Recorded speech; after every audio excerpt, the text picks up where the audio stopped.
எது அந்த மாவுலையா? மைதா மாவு. ஓ குட்டி மீனாக தான் பிடிச்சிங்களா?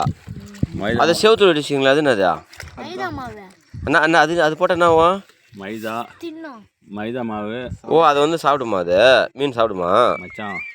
மைதா ஒன்று. இது இந்த மாவு எங்கேருந்து வாங்குறீங்க நீங்கள்? கடையில் விற்குதா? ரொட்டிக்கு சொல்கிறீங்களே அந்த மைதா மாவு தான். ஒரு ரொட்டிக்கு சுடுற மைதா மாவு தான். அது எப்படி மாட்டினா? ஓ அதே தானா? அப்படியே சுற்றி இப்போ அப்படியே போட்டணுமா? எவ்வளோ மீன் பிடிக்கும் ஒரு நாளைக்கு? ஒரு நாள் எவ்வளோ மீன் பிடிப்பா ஒரு நாளைக்கு? 20 கிலோ மீன் பிடிக்கும். 20 கிலோ பிடிச்சிடுவீங்களா? என்னென்ன மீன் பிடிப்பீங்க? விரல் ஆப்பிடுமா? விரல் ஆப்பிடுமா விடாதா?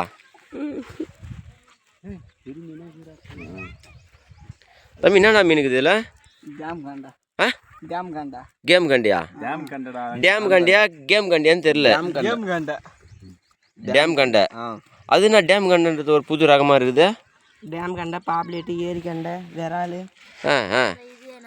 மீன் தயாரிக்கிற நீ தானா? எப்படியா?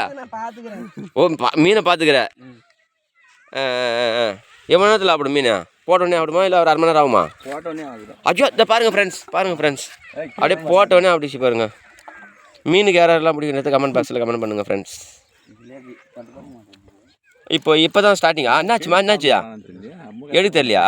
இல்லை பாருங்க ஃப்ரெண்ட்ஸ், இந்த மைதா மாவை கூட கேசரி பவுடர் கலந்து அதை பார்த்தீங்கன்னாக்கா நம்ம தூண்டி முன்னு முனையில் நல்லா வந்து கொஞ்சம் டிக்காகிற மாதிரி போட்டு சுருட்டி போட்டிங்கன்னா இதே போல மீன் சாப்பிடும். தயவுசெய்து இதுமாரி மீன் பிடிக்கிறவங்க இதுமாரி இந்த வீடியோ ஷேர் பண்ணுங்கள் ஃப்ரெண்ட்ஸ்.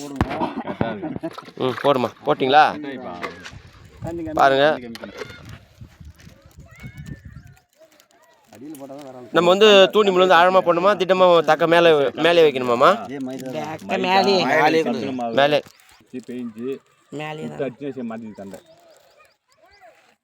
தம்பி கொஞ்சம் கொஞ்சமாக தான் போடணுமாம்மா? அதை அந்த பெயிண்ட் போயிடுமா? ஓ சாப்பிட்டு அப்படியே போயிடும். ஒரு நாள் நம்ம கொஞ்சம் கொஞ்சமாக போடணும். பாருங்கள் ஃப்ரெண்ட்ஸ், இது போல் மீன் பிடிக்க கற்றுங்க.